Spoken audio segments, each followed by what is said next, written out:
যুবকেরা শোনো, আল্লাহ তাআলা আমাদের যে দেহটা বানিয়েছেন, জন্ম থেকে 25 বছর পর্যন্ত গ্রোথ, বলক, এই সময়ে কি পড়ে বোঝা যায় না। আর এই সময়ে যে ফুর্তি আনন্দ, এটা কোনো আনন্দ না, এটা অস্থিরতা। জীবন শুরু হবে 25-এর পরে।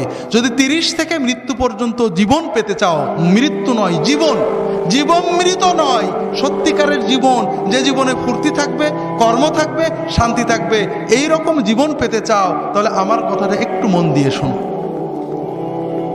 আল্লাহ তাআলা যে নিয়মে বানিয়েছেন, প্রকৃতির সাথে যুদ্ধ করে আমরা জিততে পারবো না, আল্লাহর প্রকৃতিকে মেনে নিতে হবে।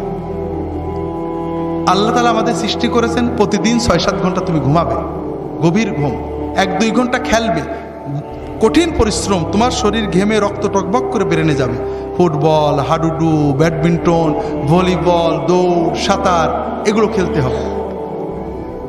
এরপর 1-2 ঘন্টা আল্লাহর ইবাদত করতে হবে, আল্লাহর সালাত, সিয়াম, জিকির, যতটুকু পারা যায়।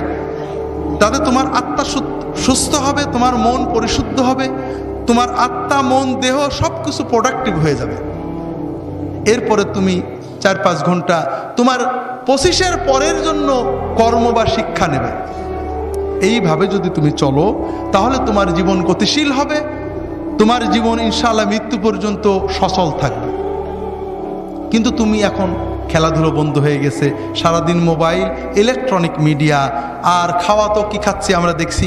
ইউরোপ আমেরিকার লোকেরা কিছু সুস্থ থাকে, ঠান্ডার কারণে ওরা দৌড়াতে হয়, পরিশ্রম করে, আমরা গরমের কারণে ওইটাও করি না। সারাদিন মোবাইল দেখছি, শুনছি, কানে ইয়ারফোন লাগিয়ে শুনছি, আমাদের কান চোখগুলো নষ্ট হচ্ছে।